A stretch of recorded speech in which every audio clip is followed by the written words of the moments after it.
حضرت جعفر رضی اللہ تعالیٰ عنہ نے جو پوری باتیں پیش کی، ان باتوں کے پیش کرنے کا وقت نہیں ہے۔ 11 بجے یہ پروگرام ختم ہونا تھا اور ابھی کچھ فارمیلٹیز اور کچھ چیزیں باقی رہ گئی ہیں، وہ بھی آپ کے سامنے آئیں گی۔ انہوں نے پوری بات کی، پوری تقریر کی، سمجھایا، بتایا اور اس کے بعد پھر کہا کہ تمہارے آقا پر جو قرآن نازل ہوا ہے، جو کتاب نازل ہوئی ہے، جو وحی نازل ہوئی ہے، کیا اس وحی کا کوئی حصہ تمہارے پاس ہے؟ تو انہوں نے وہ پڑھ کے سنایا، بسم اللہ الرحمن الرحیم،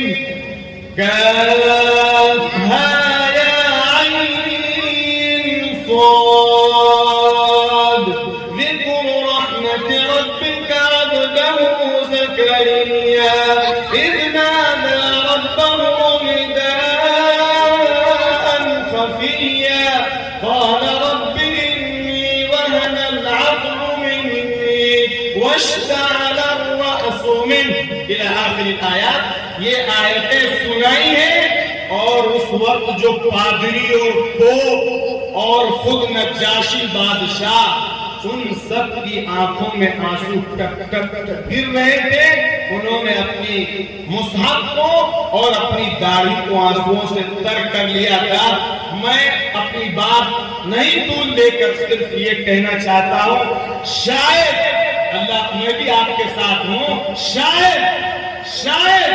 حرام لقمے، حرام غذائیں، باطل کی سازشوں کی وجہ سے،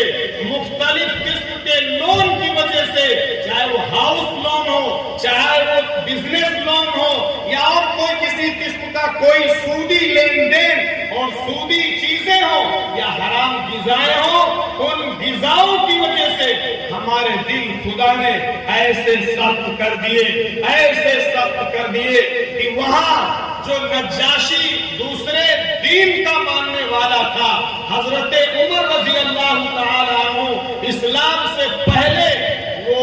ان کے دل جو قرآن کی آیات سے پسیجتے تھے، آج ہم مسلمانوں کے دل قرآن کی آیات سے نہیں پسیجتے ہیں۔ شاید اس میں حرام لقموں کا بہت بڑا دخل ہے۔